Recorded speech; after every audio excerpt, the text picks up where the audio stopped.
Some artists pick a style and stay there, but for Mason County artist Jim Dunithan, the joy is never standing still. He paints, sculpts, carves, and experiments, chasing whatever catches his eye that day. When I was like 8, 9 years old, my oldest brother and I used to draw and everything. We used to love to draw.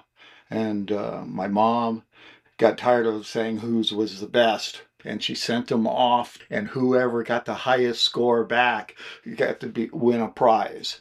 That small contest started a lifetime of creating.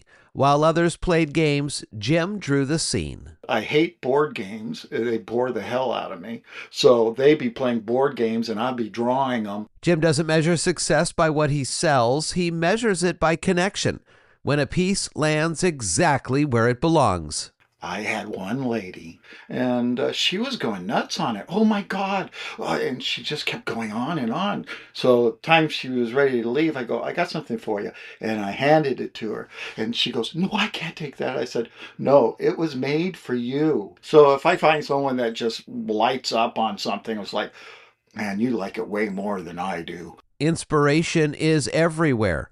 A rock, a shadow, a memory. And if he doesn't know how to paint it, he'll learn. I'll do rocks.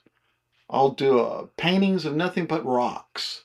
And I'll just look down and I'll spend weeks drawing little rocks. And my wife goes, why are you drawing so many damn rocks? I go, because I don't know how to paint a rock. Even his mistakes turn into new ideas. And I took a whole bunch of wet and down paint and I just mixed it all together. And it's called a dirty pour a lot of times. But it didn't turn out like that at all. It turned out to like, this is a mush, and it was too liquidy. And when it dried like flesh with all the little bumps in it and everything and the different shades. And I'm like, I'm just keeping that whole thing. From realism to Picasso-style whimsy, Jim treats every piece as an experiment. I said, so which style do you like the most? Do you like this style or that style? Or he goes, oh, you can do any of those? I go, yeah, it's just, it's just a style. And he goes, I like this style, more like this. I said, okay, no problem. So I did a giant painting for him for this style, just realistic. I don't really care for Picasso, but it's so easy to paint. So I put the canvas out.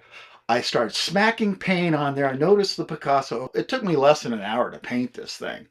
And it was one of my fastest paintings. And it went out to auction. It actually auctioned off higher than anybody, all my other ones. And I got up, I go, I'm sorry, you do know when it says it's Jim's Picasso. It's not a Picasso.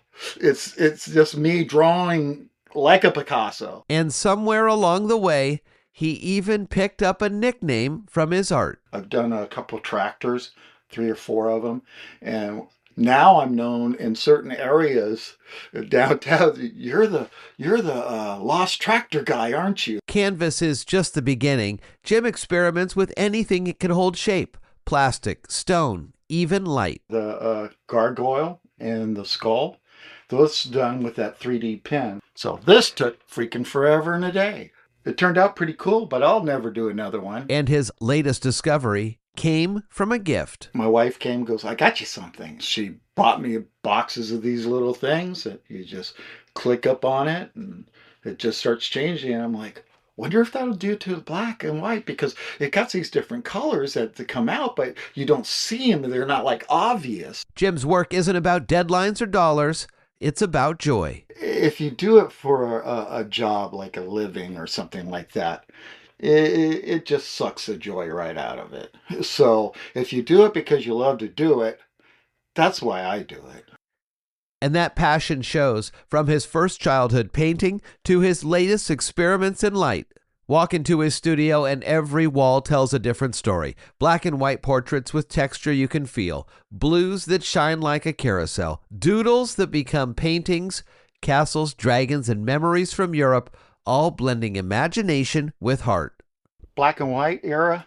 Love black and white. This is an oil. You can feel the little knobs in on her hat. You can feel all the little things. These are called doodles. That's a doodle.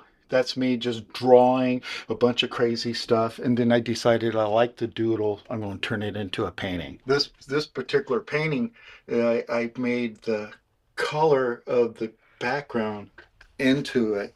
Like the flowers are all white, but the color that I got it over has the color in it. Art made not for fame, but for the simple joy of creating and sharing it with the people who light up when they see it.